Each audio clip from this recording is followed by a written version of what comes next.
You can accumulate a portfolio, but long term, you've got to really have your own technology. You've got to be able to do some things.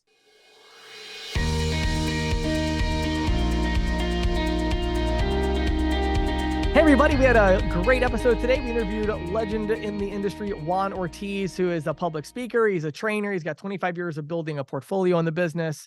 I don't know, Patty, I thought it was great.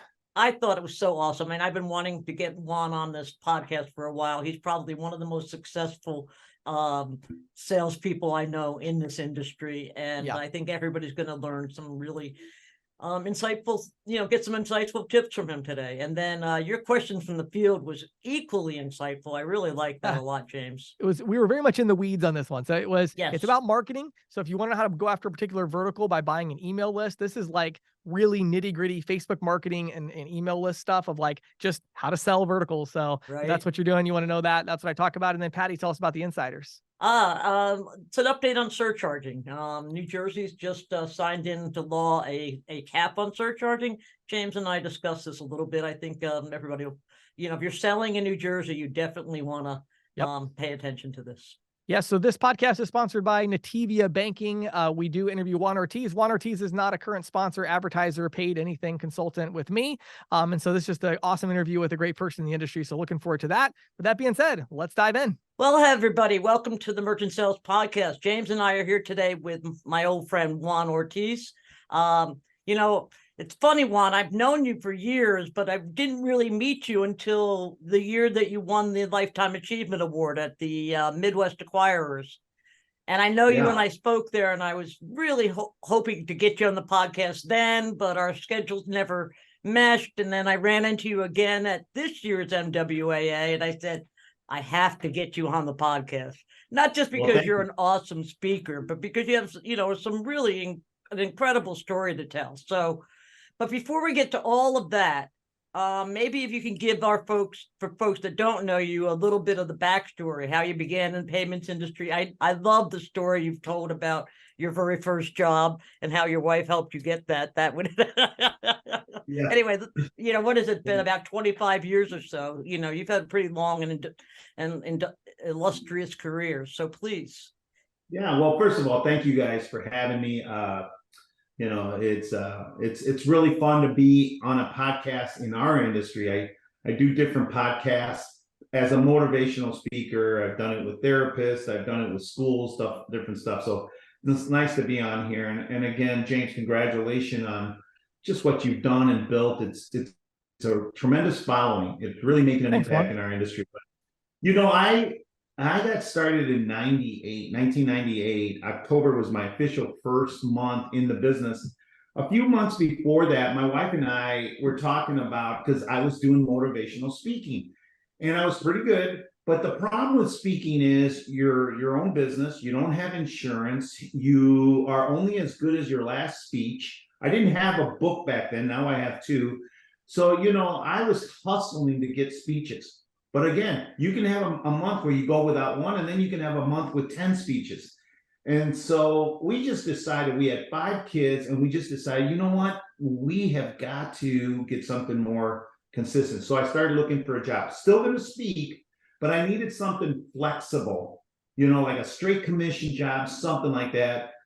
And back then, we didn't have really the internet like we do today. So it was a thing called newspaper. For those of you that are younger than 50, it was an interesting invention back in the early 1900s. And they called it the one ad. And you could buy a full page, a half page. But my wife found this ad about this big. It was like a postage stamp. It might have been a little bigger. I exaggerate. It said online credit card processing. Now, I'll be honest. There are people in the mid-90s, even close to 2000, that would say, online, what does that mean? I was one of them. But my wife wasn't. She said, online, that's interesting. That's the future. And I'm like, what are you talking about? I go, everything's going to be done online. I said, okay. She goes, I think you should check that out. She goes, the second part, I was like, well, what's credit card processing? She goes, I have no idea.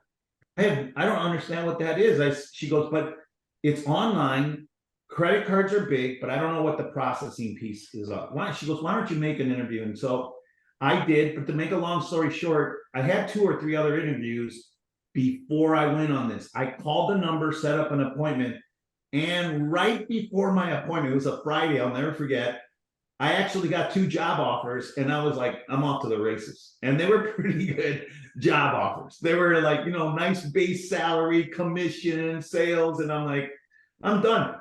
I was not going to go to the interview. I was not. I thought, who gives a squat? I've got my career. We'll move forward. But my wife again said, what do you have to lose? You've already booked it. I go, it's Friday afternoon. I've got my afternoon to lose. That's big. And she's like, just go. I went to the interview, and I'll never forget, the guy that set up the interview was actually out on an appointment installing piece of equipment. In those days, you did the prospecting, you sold it, you quoted it, you did the application, and you installed it. Absolutely. And so the guy that became my boss, my manager, was out installing an account. And so I had to talk to his boss, sharp young woman, maybe late 30s, early 30s. And, she interviewed me, and man, she just wouldn't let me leave her office. She explained what online processing was, gave me a spiel, and I told her I already have a job, so thank you. It was nice talking. She did something really important. She goes, hey, let me ask you something. We're starting a training on Monday for a week.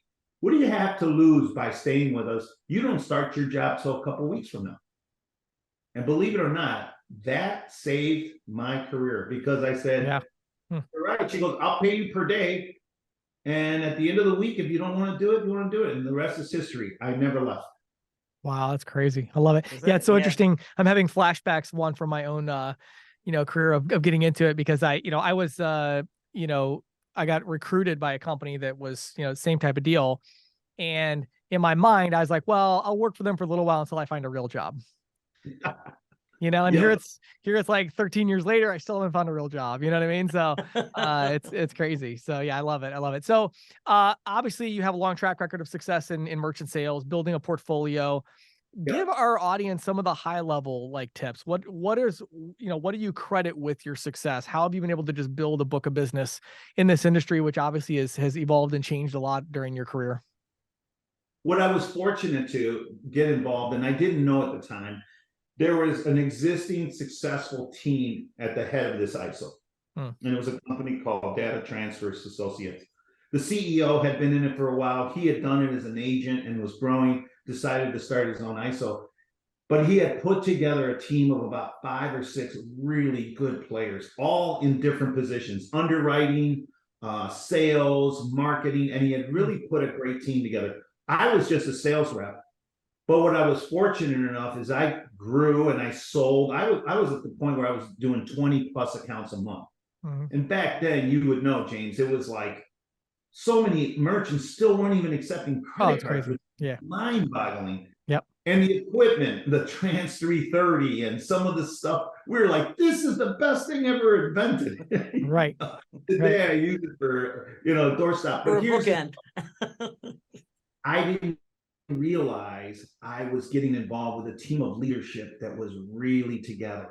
And I think if I could give a high level leadership, when ISOs are starting, when agents are starting, really investigate who's at the top. Yeah. Who are the people you're working with? Obviously, if you're building an ISO and you're working directly with one of the big processors, First Data or TSYS, you're not going to get to know those. But what are some of the leaders that you're registered under? Because that team, I stayed with them my entire career until we sold. Wow. Yeah. Well, that kind of segues into my question I had here, Juan, and that's I read your latest book, Always Learning, and I read in there, you said, quote, true success comes from building a community, a team of people around us who believe, challenge, and work with us. And then, like I said, that kind of goes to your answer to James' question, but I'd really like to know, I'm sure, and I know that you've built a community around you. How did that happen? Was it organic? Was it something that you needed to go out and really start pounding the pavement in terms of going to trade shows and et cetera, et cetera? And of course, I guess you also had your community from your speaking. You know, you had a lot of support from that as well, right? Well, I think you would all agree with this. You got to play as a team, right? There's no I in team. We've heard it since we were little kids, right? Right. There's no I in team. You have to be on a team and you have to be humble about it. I've kind of always been fortunate to just land on good teams. You know how sometimes you're around really smart people like James and you're like, okay, I feel pretty dumb. Just the guy talks and everybody else is like, we don't know what we're talking about. But I realize it's a compliment to me if I can work with James because he's a smart individual and then it gives me credibility. But there are probably things I'm better than he is. Right. And what happens is when you're on a team, you're then surrounded by people that actually cover your weaknesses and it makes for a great thing. Look, in high school, we won the state championship football. I mean, incredible. My senior year in high school. Wow. Now, I would love to tell you that I was the key star player, but I really wasn't. But I was kind of the rah-rah guy. I was the guy that jumped in the middle, got the whole team cheering. And then I didn't really play much. But we won state. Nobody remembers that I didn't play. They just remember I was on the state championship. When I got involved in this industry, I jumped on this team and I was blown away by how smart these people were, how well they knew the product, how well they understood the industry. See, what your podcast is doing for a lot of people, it's educating them on stuff that they don't take the time to read. Mm-hmm. They don't know the Durbin Act. They don't know a lot of this stuff. And they just kind of think, I don't need it. I'll just work and sell and I'm going to be huge. Well, guess what? You got to know what you're doing. Here's the last thing I will tell you about building a community. You really need a visionary. You got to have someone to the top. You know, like later on, we're listening to, your podcast on Nativia, the webinar, and I'm excited about that because there's a leader there that's a visionary that understands what the future is. We had that. Our CEO, John Ranty, was a guy that made a difference. And I'll be honest with you, I own everything because he saw the potential in me before I saw it in myself. And by the way, when you build a team, there's going to be some backbiting. There's going to be some fighting. I'm like, why is he the vice president of sales? That guy's not very smart. There's other people like technology. Who did we look at his resume? We're going to fight behind each other's back because we judge each other. We compare ourselves. But a true leader knows how to get rid of that. Bring us together. And let me tell you, if you can get a leader that understands people and leadership and brings strengths and weaknesses together, put us in any industry, any single industry, will tear it up. Yeah, I have to interject one thing, Patty, because I thought it was so interesting here.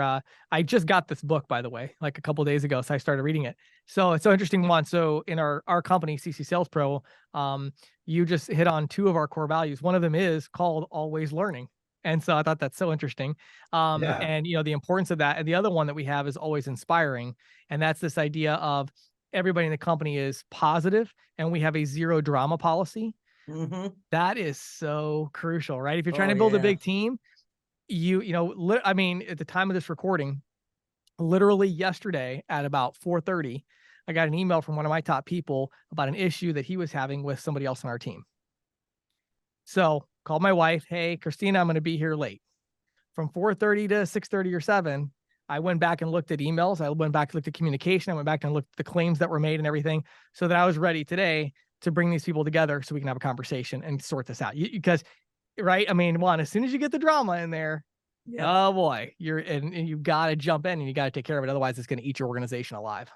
Oh, and I will tell you, James, our CEO, over my 17 years with him, because I've been in 26, this November or October will be 26 years, but in my 17 years with our CEO, I was shocked to see him let go of some high-level executives. Right. Because at some point, if you aren't willing to be a part of the team, if you continue to bicker and slander people and talk behind their back, someone's got to make a tough call and say, I've done everything to help you be a part of this team, but you don't help us with that. Right. And I watched him let go of some people, and it was hard because those guys were my friends. Yeah. I was shocked. But that's good leadership when you do the hard things. Yeah. Right. That's true. That's true. So tell me, Juan, again, another learning lesson I took from the book is you'd say in life we have limited resources, but we should take advantage of what we do have to better ourselves and improve our situation. I'd love it if you'd relate a personal story to that effect for us, because I'm sure you have plenty of them. So this is a shameless plug, but there's my book. Nice. I like it. My first book is called Never Forsaken. It's my life story. And when I became a speaker, I joined a bureau. I went to a speaking school and I got out, and it was so much fun doing speaking, high schools, colleges, corporate. I'm still doing that today. But one of the things the bureau said to me is, you're going to need a book sometime. And I'm like, man, I barely graduated from high school. I cheated all through college. How am I? They're like, listen, you can hire some. So I actually hired a ghostwriter to help me write my first book, but I can't tell you how hard it was to tell my story to someone else. It was painful. Now, if you haven't read my first book, it's called Never Forsaken. And I just grew up in a family of, a lot of domestic abuse. My dad was a drug dealer. My dad was an immigrant from Mexico. Him and my mom married at 16 and 17. And he was a dreamer. He really believed being in the United States could give him everything he wanted. He was a legal resident here because of his family. But you know what? When he couldn't succeed the traditional way, he turned to illegal stuff, drugs and violence. And of course, he was always on some kind of substance. And that just kind of drove him crazy. And, he was very physically, emotionally abusive. And I lived with that man for 18 years. And let me just tell you, the oldest of 6, it wears you down. After time, you feel like, I just will never be anything. I literally remember thinking, I hope to live past 18. I know I'll never go to college. I know I'll never be married. I'll never have kids, because I'm not going to escape this situation. And so when you talk about resources, as a kid, I was fortunate because I found some great mentors. First of all, my football coach in high school, incredible. Now, he was a military guy. Back in the 70s, they had the flat top, the military flat top. Everybody had to shave their head. He would get in your face, and we never got a water break back then. But you know what? I needed a man outside of my house to love me that way. He was never easy on me. In my church, I found a guy that just was brilliant, smart. He's the one that said, you are smart, Juan. You can get a degree. He helped me do my financial aid and fill out an application. And I went to college and I graduated. I mean, I got a college degree because those resources were mentors in my life. And I will tell you, you then have to look for those throughout life. And that's been my success in business, that I've always looked to help from others. And I'll make this statement. No one succeeds by themselves. No one. Right. Yeah. Okay, so Juan, I know that you work with Mark Dunn over at Field Guide Enterprises, among other things that you're doing. Coaching and consulting. ISO owners, PayFacs, fintechs, etc. I'm wondering if you could share with us, because we speak a lot about PayFacs and fintechs on this podcast. I'm wondering what you might think of in terms of some of the most common misconceptions about merchant acquiring that you've come across working with PayFacs and fintechs. Yeah, I'm going to tell you right off the bat, and James, I'd love to have a dialogue with you sometime, but I've heard you say over the last few podcasts how that 1099, that independent agent, is really struggling out there. Yes. Almost to the point where you're like, these guys could go extinct. Right. And I will tell you, the unregistered agent ISO that's out there trying to make it, if they're not looking at technology, if new things out there, they're going to struggle. Yesterday, I was on an hour call with a pretty good size ISO. These two guys have built a nice business, and now they're asking us, should we register? And I said, look, if you're looking to build a brand, if you're looking to exit someday, then yeah, you do. And here's the deal. And James, you would say this too. unless these 1099s figure out how to do things differently and start educating themselves and start looking at what's out there, I just don't see them around very long. And I've heard you talk about this. Yeah. Yeah. Well, and I think what's interesting is it's like, I don't think that all these 1099s are going to go extinct per se. What I think, where I think we would agree on this is, I think what you're going to see is you're going to see a lot of them that are going to go away. The ones that are left are going to become business owners, right? Like you can't service your market with complex technology all by yourself. You said it a little bit, nobody succeeds by themselves. Well, in our industry, you've kind of been able to do that a little bit, as long as you have an upstream partner that has the tech and all that. But I feel like what we're going to see now is the ones who are really successful, they're going to hire that assistant. They're going to hire that customer service person. They're going to contract with a local IT company, and they're going to specialize in a few verticals, and they're going to bring them really great technology. But I think the idea of this, like, yeah, this standalone 1099 agent that's supposed to know how to sell everybody everything, I think that's going to be really tricky. I think those people are going to have to partner with technology companies that are going to bring a lot more value, right? And I think that's I love it because it really dovetails with everything you just said, right? It's all about, you have to have the right team. And I think that the 1099s haven't been as focused on that because it was so simple to sell terminals and all that. And I think now they have to reshift their focus, right? Well, you the other day interviewed Caleb. Yeah. From Fold. And what a great interview. I recommend, if anyone's listening to this, you should go back and listen to that podcast. Fantastic. Your dialogue, your discussion there was right on. But look at that, what those guys have done in a very short time. Oh, yeah. Yeah. Very specific to their technology, very controlled. And to your point, Patty, what about a PayFact, or what about my own technology? I'm just saying this, in my opinion, from 26 years. If you're a registered retail ISO or wholesale ISO, and you don't really own technology, it's something you should seriously consider. Because once you lose control, look, I'm not against having multiple gateways and being able to send it, but there's something about when you own something and it's integrated. Yeah, that's the first thing. The second thing I will tell you, it is really tough to grow your ISO with just organic growth nowadays. It's very tough. I mean, you can build a W-2 team, you can build a 1099 team, you can build both of them. But organic growth is tough. We live in a very competitive red ocean environment. I mean, it's just cutthroat out there. And I think that you're going to have to look at organic growth and acquisitions. To me, if you want to grow in this industry, you've got to have a little of both. But technology plays a big role, big role. This company that I'm currently working with, Propeller, and Angelo Greco is a dear friend of mine, and they just landed this gigantic account. It's one of those accounts you dream about, and a sales rep, and it went all through their Slack and just like, awesome, we did it. But let me tell you why it was big.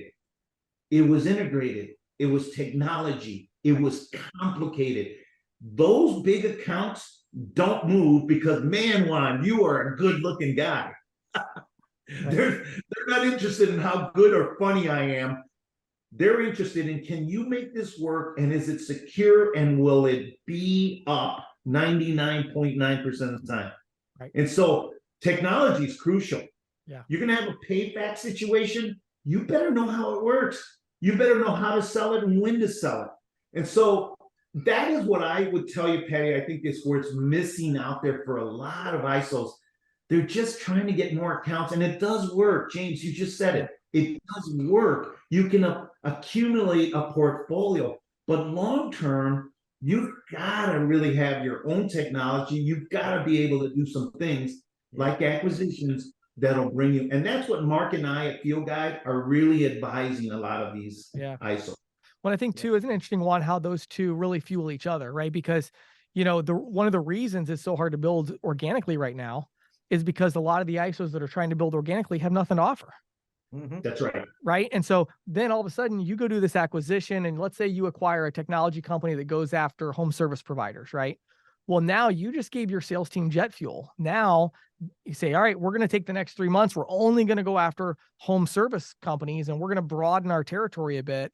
And we've got this specialized solution. We're going to make a special trifold brochure for you. We're going to make a video, you know, all of a sudden now you're bringing something to your sales team that they're excited about, that they're passionate about, they can go sell it. Right. And so I think it's interesting how those, and in the same way though, it's like, if you go acquire technology, but you don't know how to sell it, you have a problem. So Right. I think the two, right. It seems to me Like, they go together. what did you spend your money on? You Right. know what I'm saying? Right. You got to bring, and that's what technology companies are struggling with.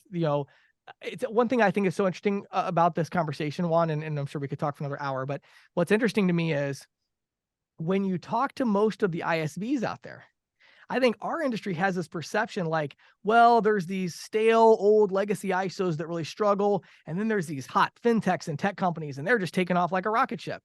No, when you talk to the ISVs, guess what? They have a huge struggle. Why? Because they understand technology, but they don't understand payments and they don't understand distribution. Right. So Right. it's not about one versus the other. It's not like I think the tech world is going to win and the ISOs are going to lose. I think the companies are going to win that bring the two together. Excellent. Right. Well said. I don't know if you guys know this, but I remember when the owner of our company said, "Juan, let's start looking at some." We built our own gateway from 2002. The BluePay gateway it didn't do anything back then, but eventually we added recurring billing and APIs. Right. By the time we were done, we were winning awards with our BluePay gateway. But I will tell you, I'll never forget. It was like 2007 or 2008. One of my ISOs in California said, "Hey, I got this software company and they were wondering if they could work with us on credit cards." I'm like, "What are you talking about?" They want to put it right in their app. And can we do that? And that was my first ISV. That's great. And let me just tell you, I was very fortunate. That first one ended up doing 100 new accounts a month. Wow. And then my CEO said in 2008, "We're building an entire ISV department." Right. And the rest is history. We put in over 1,000 accounts. Let me tell you this. People have asked me, "Juan, as a consultant, everybody's doing ISVs. It's saturated." It's not. like, no way. No. Not even close. No. There's so much opportunity with ISVs. Yes. But like you just said, James, you got to know what you're doing. Yes. You got to know how it works. Yeah, if you bring distribution to an ISV, all of a sudden the opportunity to do an acquisition is very different, both from outside capital perspective. They look at it and say, "Oh, look at this synergy. You know how to sell. They know how to do technology. We should bring these two together." Right. So, okay. So I want to do one last really quick question here. And then I definitely want to give you a chance to talk more about kind of what you do and how people can reach out. But let's talk about sales management for just 1 second. So for those out there that are managing the sales team today, I know you spend a lot of time working on this, and Mark Dunn as well. When you're managing the sales team in this complex payments ecosystem, any advice for that sales manager? What can they do to build that sales team and to be successful in what they're dealing with today? Yeah, and I think the typical thing for a lot of sales managers is, "Come on, let's get our numbers down." Absolutely. You have to have numbers. Right. You have to have goals. We have to have a way to measurement. Actually, in my book, there's a chapter there that says, "Inspect what you expect to earn respect." And that was my CEO who taught me. We made an acquisition downtown Chicago, and he said, "Juan, I want you to run this company." And I was having so many problems because it was so messed up. I had never had a direct sales floor. And he was the one who said, "Juan, you have to inspect what you told them you're expecting." Right. And when you do that, they'll respect you. Mm-hmm. And so here are 3 things I would tell you. 1, every salesperson has an authentic want. And so my question is, what is that? As sales managers, we need to figure out, what is it that this person wants? Yeah. Why is this man or woman selling for us? And I think managers just go to too quick of training and just move on. Right. Here's the second thing. Uncover the truth. What do I mean from that? Well, what prevents you right now from really being the top rep in our company? What are you not talking about that needs to surface? There are a lot of people that just are trying to sell, but they're hanging on to past experiences or things that just don't allow them to sell. So what is the truth about your goal? And here's the third thing. Uncovering the right action. Holy smokes. How many times do you send someone out excited after goals and they come back empty-handed and you're like, "I don't know what's wrong." Well, the problem is you're not doing the right things. You're not like, for example, people ask me, Juan, what's the most important? And by the way, you guys, you know that through my speaking, I don't only do credit card. I do teaching in the mortgage industry and a bunch of other stuff. But here's the number one thing in sales: prospecting. You can never stop prospecting. Yep. Look, I'll be 62 this year. I'm a consultant and I'm still prospecting. I walk into a restaurant, I want to meet the manager, I want to meet the owner. I'm not necessarily going to sell the account, but how great is it for my sales team to go, hey, by the way, here's the name and number of the guy I just had dinner at last night. Go get that account. Right. Never, ever stop prospecting. And I'm going to tell managers, you want your group, your team to grow. The speed of the leader is the speed of the team. Right. Great stuff. Great stuff. So Juan, here's what I would love for those who are in our audience. So we've got, ISO owners and executives, we got agents on here. Where would you send them to learn more about you? And maybe even if you want to include in there a little, insight on kind of what does it mean to work with Juan Ortiz? What kind of people are you looking to partner with these days? And then share how they can reach out to you to learn more. Yeah, thank you. I appreciate the opportunity. So working with Mark Dunn in the Field Guide, and you can find us out there. We're obviously in the Green Sheet. We're in just different places. We're at every regional event in the ETA. But Mark Dunn is very accessible. He's actually the primary owner, and I'm his partner. But I would reach out, just look us up online, the Field Guide, instead of giving you my email and phone number. And here's what I would tell you. If you're having growth, but it's not the growth level that you want, we're the people to talk to. Mm-hmm. If you want an exit strategy, and this is what I'm telling you, there are many registered retail or wholesale ISOs, not as many wholesales, but a lot of retail ISOs. They're like, we don't know what the next step. If you're looking for an exit strategy, that is our expertise, including we'll help you broker the deal. Whether it's a merger, whether it's an acquisition, come to the Field Guide. We work with attorneys. We work with the back ends. We know portfolios. We've been doing it. Mark personally, you guys, have been in 34 years. Mark Dunn has worked with over 250 ISOs. Wow. I mean, think about that career. That's unbelievable. So if you're out there going, man, we're growing, but not like the way we want. We're not growing. We need to change something. Or you're like, we're registered, but we're wondering if we should go to the next step. We're your guys. Love it. That's fantastic. So definitely check out the Field Guide. You look up Mark Dunn, look up Juan Ortiz, both, by the way, very easy to find on LinkedIn and things of that nature as well. So Juan, thank you so much for taking the time to do this interview. Patty, thanks so much for setting it up. I definitely really enjoyed it. It was a great conversation. Juan, it was even better than I expected. Thank you. All right. Appreciate it. So Patty, hope everybody really enjoyed the event that would have already taken place at the time that this is going on with Nativia, right, where we talked about Nativia banking. Juan even referenced it in because while we're recording it, that event's happening in a few hours. But I want to share a link. I shared it previously where it went to the registration, but we've switched this link up, ccsalespro.com/Nativia. It's now going to a page where you can create your own Nativia bank account for free. Okay. Wow, that's pretty cool. Yeah. So let me explain this though, because there's a couple of really big advantages. So for those of you that maybe are new to this concept, you have neobanking, the idea of making residual from merchant spend, not just from merchant acquiring. So right now, when you think about residual, you think about interchange as the enemy of residual, right? Interchange is a cost. Well, guess what? Interchange is also revenue for the bank. Mm-hmm. So maybe you should become the bank. Yes. That's what Nativia banking does. It allows you to earn residual off of the spend. So when they use the card, it generates residual. Now, here's the cool thing though. Honestly, it is a little bit complicated. It's a very new thing for many of you. It's this brand new concept. Right. So here's my recommendation. Okay. Don't worry about that yet. Here's what you need to do today.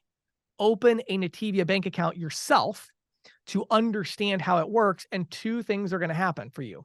Number one, you're going to get benefits and rewards, cashback rewards on debit spend, all of that stuff, all the benefits of expense management, virtual card creation, all the stuff we talked about with neobanking. You get to experience that firsthand for yourself. But here's what's really cool. And I can't give too much information on this because it's still coming, but you're going to gain access to low cost capital as well. Yes. So Vlad, not surprisingly, is always trying to upend every market he enters with Nativia. he is really trying to upend the market in terms of how agents leverage their residuals and how ISOs leverage their residuals to get capital for growth. And because he's on this whole banking thing, he's able to provide really, really favorable terms and rates for this.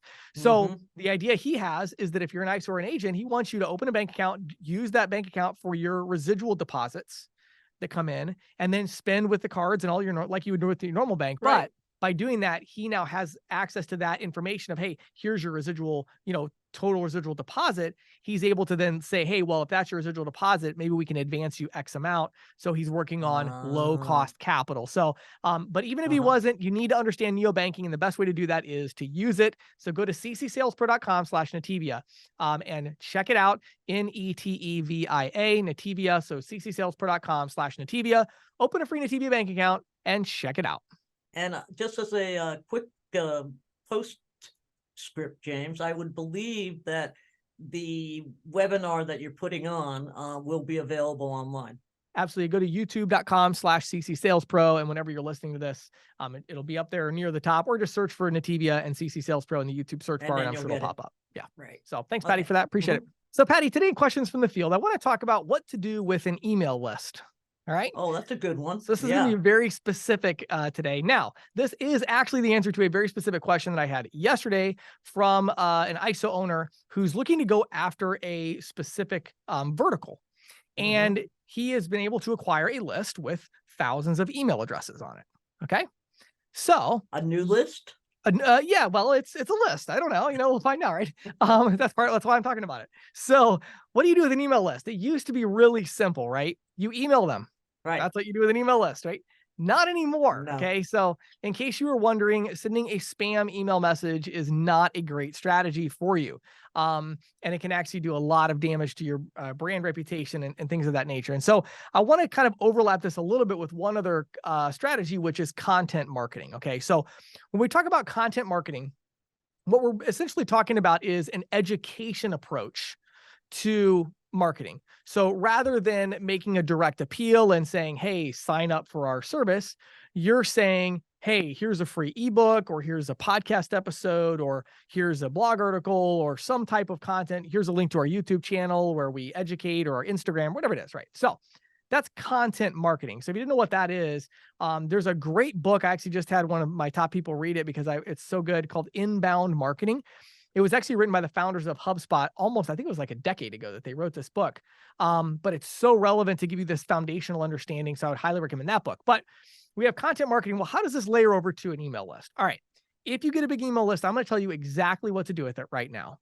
Step number 1, create or purchase a new domain that you're going to send the initial emails from. So as an example, my own company, ccstorage.com. We recently acquired a huge email list. We actually bought a couple of them. The first thing we did is we went out and got, I think we got ccstorage.email.com or ccstorage.marketing.com or something like that. And we have that domain now. Why do we do that?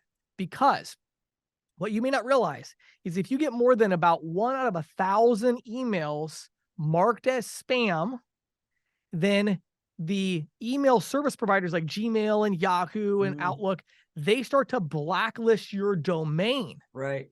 So now all of a sudden, if we lost that and it's like all of a sudden ccstorage.com is listed as a spammer, well, then when the CEO of my company, Ben at ccsalespro.com, when he sends an email out, it's going to go to your spam folder. Right. Right. And you're not going to see it. So you don't want to do that. So what we do is we take this initial list and we get a different URL, again, ccstorage.marketing.com or something like that. We create a separate email marketing account. Usually we use MailChimp for this.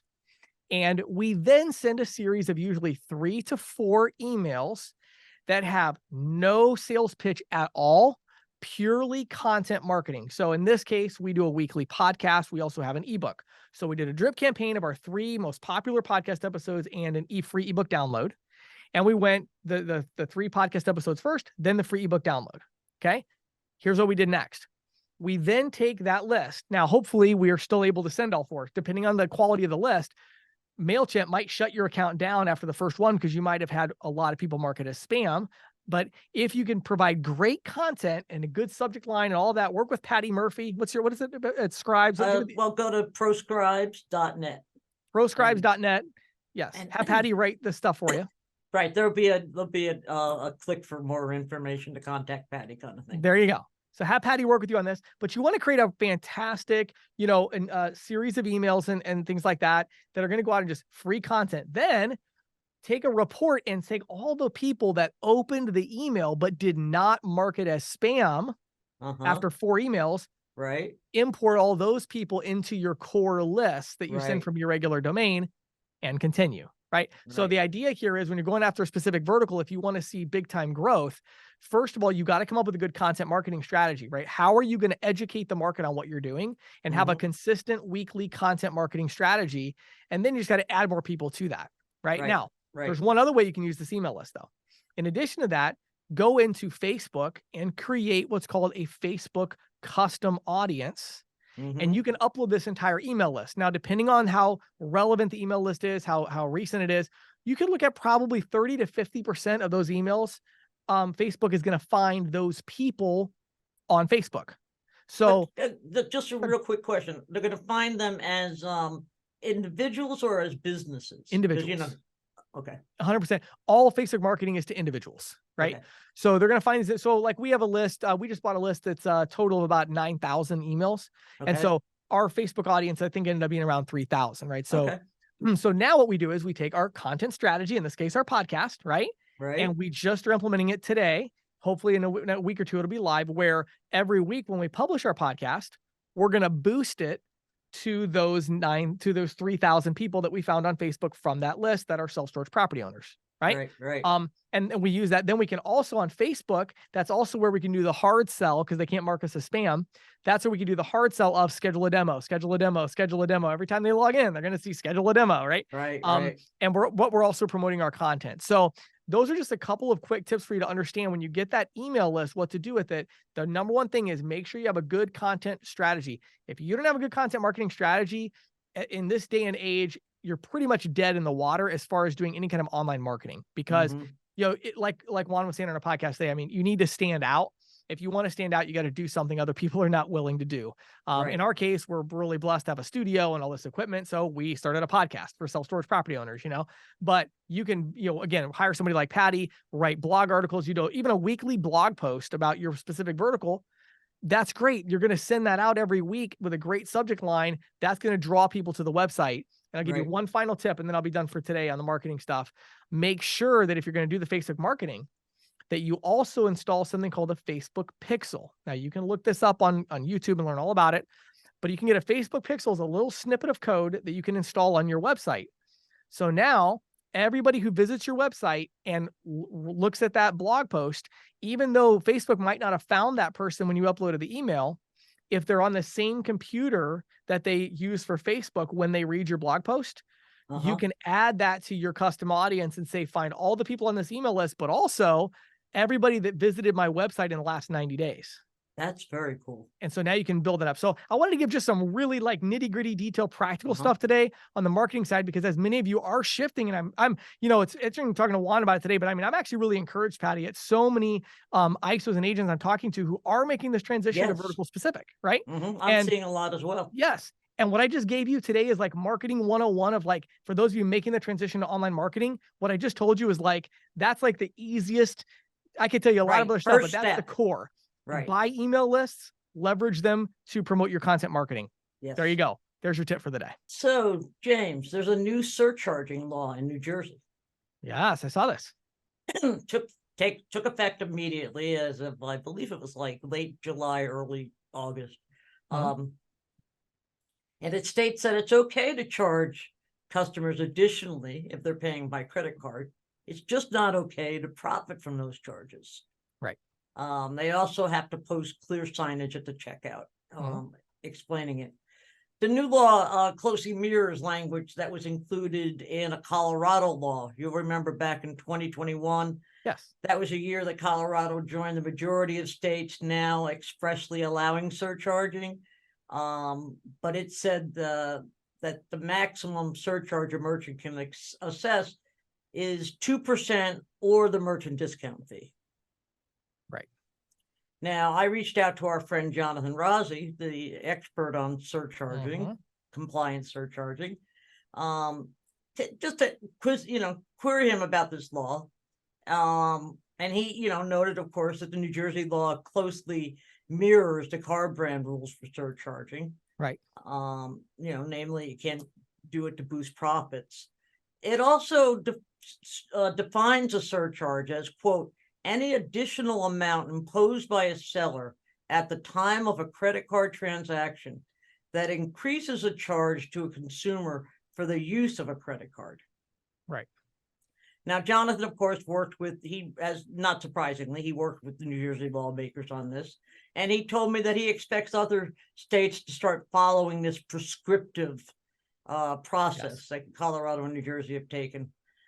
He suggested that lawmakers see this as a compromise between the demands of two diverse constituencies, consumers and small businesses. By setting a clear set of standards, he said, the states are taking steps to ensure consumers know upfront about surcharges and that the fees are not exorbitant. While the benefits to merchants are clear, Jonathan noted, the consumer experience to date with surcharging and other forms of differential pricing have varied a lot from merchant to merchant. Yeah. There's a New York Times article recently that found merchants applying, quote, cash discounts or convenience fees of 3.8%, 4%, even 5%. Right. I have to admit, I had a friend tell me they were pretty upset because there was a surcharge of 6%, which is really ludicrous. Right. Of course, as we discussed in previous podcasts, Visa recently lowered from 3% to 4% the permissible cap on surcharges that are applied to its branded cards. MasterCard has kept its at 4%, however. Right. Yeah, it's very interesting. And obviously Jonathan Rozzi had a hand in a lot of this stuff as per usual. By the way, he has a great article. If you look him up on LinkedIn right now. Yes. Jonathan Rozzi, RAZI. He has a really good article. He reposted it.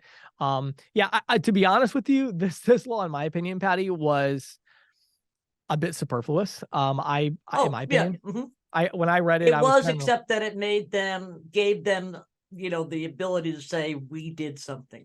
Well, exactly. It was good politically. I'm sure it was great. But it's my issue with it was, so number one, it was you can't profit. Well, there's a lack of understanding there of how this all works. I mean, the payment process, they didn't say the payment processor can't profit.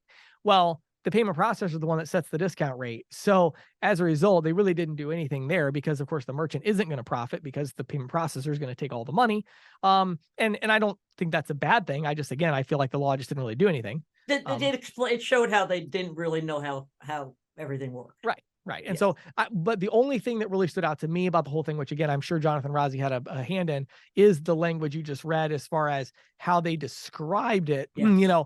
That was interesting because it was probably one of the clearest I've seen. Obviously, the other one in Colorado, notwithstanding, but one of the clearest I've seen as far as against the non-cash adjustment concept. Yes. So, if you have merchants doing a non-cash adjustment in New Jersey, it is now illegal. I mean, in my opinion, I'm not an attorney. It's not legal advice, but I mean, reading that, I think it's pretty clear. And that's a big deal because it wasn't before. It wasn't illegal. It was just non-compliant with Visa rules. Right. But Visa rules is very different than, the government. Visa doesn't make laws. They have rules. And so now non-cash adjustment in New Jersey is illegal. I'm sure there's many that would argue that, many of the ways dual pricing is done would also be illegal because if the pricing on the shelf doesn't reflect the two prices, you could argue that. I mean, I think there's a good argument to be made in the other direction, but yeah, I think that to me was the most interesting part of it. Yeah, and it was also interesting to me when I was emailing with Jonathan, just this idea of how they have to describe the charge. Yeah. It's it to me seems a little bit convoluted. Right. That it's like at the checkout counter, you have to be able to delineate between the cash and the card price. Right. Well, that's kind of hard to do on each individual item. Right. Well, and ultimately the language was designed to make compliant surcharging the only viable option. Yeah. And exactly. so Visa I think define compliant surcharge. Yeah, right. The Visa defined compliance surcharge, right? So I think that's the important thing. But to me, at the same time, I mean, I still believe that I mean, I still believe many of these programs are protected under federal law as far as the Durbin Amendment and all that. But I think states' rights do come into this in a really big way. Oh, And yes. so we have to be aware of what's going on there. So yeah, I think if you're in the state of New Jersey and you have merchants there, I think you should read this law. It's not going to take Yeah. you very much time. Take a look at the language. Think about how you're going to respond to the inevitable complaint that comes through from a customer that goes to the state attorney general's office. I mean, I just wrote one up yesterday for one of my clients, not for New Jersey, but a different state where I think it was New York, actually. They had a complaint, and how do we respond to this? And it's weird because some of the state attorney general, they generally send a notice to the merchant, Right. not to the processor. And so the merchant's reaching out to the processor saying, how do we respond? And so just be ready. Be ready for this stuff and understand It's what's going to going to happen. Yep, absolutely. So thank you for the update on this, Patty. Really interesting stuff. Sure thing.